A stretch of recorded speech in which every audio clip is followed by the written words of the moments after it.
Hello everyone, welcome to my mini blog. তো আমরা দুজন আজ যাচ্ছি একটু ব্যাংকে। আমাদের দুজনেরই খুব একটা ইম্পর্টেন্ট কাজ আছে। তো ব্যাংকে এসেই দেখি যে বেশ ভালোই ভিড় আছে। তো বেশ খানিকক্ষণ বসার পর আমার কাজটা মিটে যাওয়ার পর আমি বাইরে এসে দেখি যে বর এটিএমে ঢুকে কাজ করছে। তারপর আমি একটু গেলাম ওর কাছে এসির হাওয়া খেতে। এসির হাওয়া খেয়ে যেই না বাইরে বেরিয়েছি, বাইরে বেরোতেই মনে হলো যেন কেউ আগুন ধরিয়ে দিয়েছে আমার গায়ে।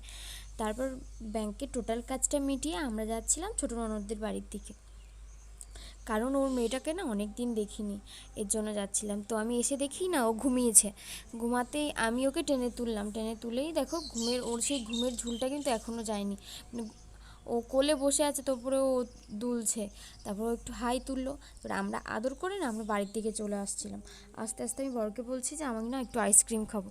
তখন ও আমাকে আইসক্রিমের দোকানের সামনে দাঁড় করালো, দাঁড় করিয়ে আমরা দুজনের জন্য দুটো আইসক্রিম নিয়ে নিলাম। এই যে দেখো, দুটো আইসক্রিম দিয়ে দিল আমাদেরকে।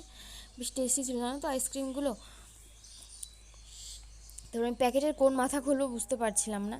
তারপর খুলে আমি আমি একটা নিলাম, আর বরেরটা বরকে দিয়ে দিলাম।